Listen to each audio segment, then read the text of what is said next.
Madame la Présidente, Monsieur le rapporteur, Madame la Ministre, chers collègues. Le texte prétend renforcer l'ancrage territorial des parlementaires et en soi, nous pouvons en débattre. Car même si nous sommes des élus sur des circonscriptions, nous représentons la nation entière, de Villers-Bel à Gare-Charcel en passant par la Guadeloupe, Bourg-en-Bresse ou Menton. Dans votre exposé des motifs, vous évoquez dès le début la fracture entre les élus nationaux et les citoyens qui s'aggrave année après année.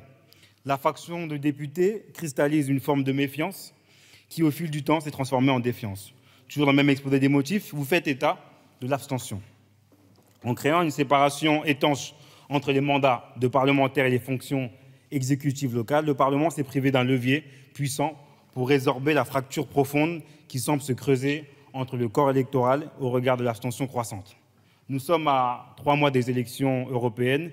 Cette élection marquera une triste participation comme aux élections départementales et régionales. Horizon est dans la majorité. Le président de votre parti, M. Édouard Philippe, fut Premier ministre dans le mandat précédent.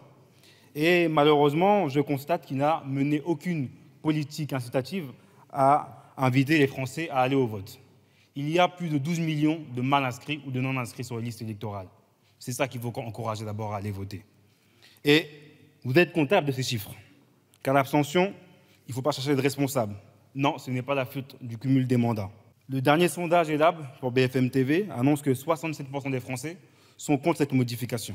Et je suis d'ailleurs convaincu d'une chose. Un député maire est souvent imbattable sur un scrutin à 2 tours. Nous avons droit après à des barons locaux. Et M. Caroli n'ira pas me contredire. Il aurait été très difficile pour moi de battre le candidat sortant de ma circonscription en 2022 s'il avait été encore maire de Sarcelles. Lors de la 15e législature, la première après la fin du cumul des mandats, c'est un taux record de renouvellement, 75%, et une féminisation du Parlement à hauteur de 38,7% contre 26,9% en 2012. Cette 16e législature est la deuxième avec un non-cumul des mandats. Et bien, encore une fois, l'Assemblée nationale a un peu changé. Et je suis heureux de faire partie de ces erreurs 404 à qui personne n'aurait prédit d'être député. Car aussi, vous voulez inciter les Français à voter sans les inciter également à prétendre à avoir des mandats. Quand certains parlementaires de vos bancs se plaignent en disant que la fonction de député n'attire pas d'hauts cadres ou d'hauts fonctionnaires parce que les indemnités sont trop faibles, vous êtes déconnectés. La moitié du gouvernement est millionnaire. Un tiers du gouvernement peut être classé parmi les 1% des Français les plus fortunés. Quand les employés et les ouvriers représentent la moitié de la population active, cette même population est sous-représentée dans la maison du peuple. Vous voyez l'erreur. Il n'y a que 8 ouvriers et 26 employés pour 577 parlementaires. Le rétablissement du cumul des mandats est contre-productif. Nous sommes déjà continuellement amenés à choisir entre siéger en séance, en commission, nous investir en commission d'information, en groupe d'études ou en groupe d'amitié, ou sinon être en circonscription. Vous voulez vous investir localement, vous le dites dans l'exposé des motifs, je vous invite à adhérer à des associations localement. Et je pense que les habitants seront très ouverts à vous accueillir. Il y a 10 millions de Français à l'aide alimentaire. Donc le Secours populaire, la Croix-Rouge, Linky ont besoin de bras pour éventuellement des députés puissent devenir bénévoles également dans les associations au niveau local.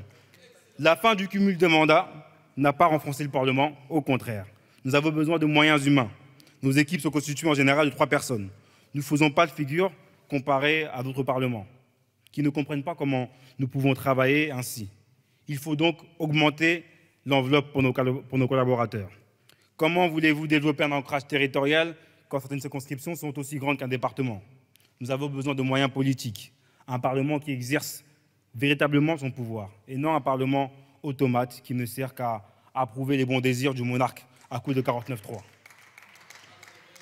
Le PLFSS n'ont pas été votés. Aucun ajustement à la marge ne permettra de sortir de la monarchie présidentielle. Il faut refonder en profondeur nos institutions, de la cave au grenier.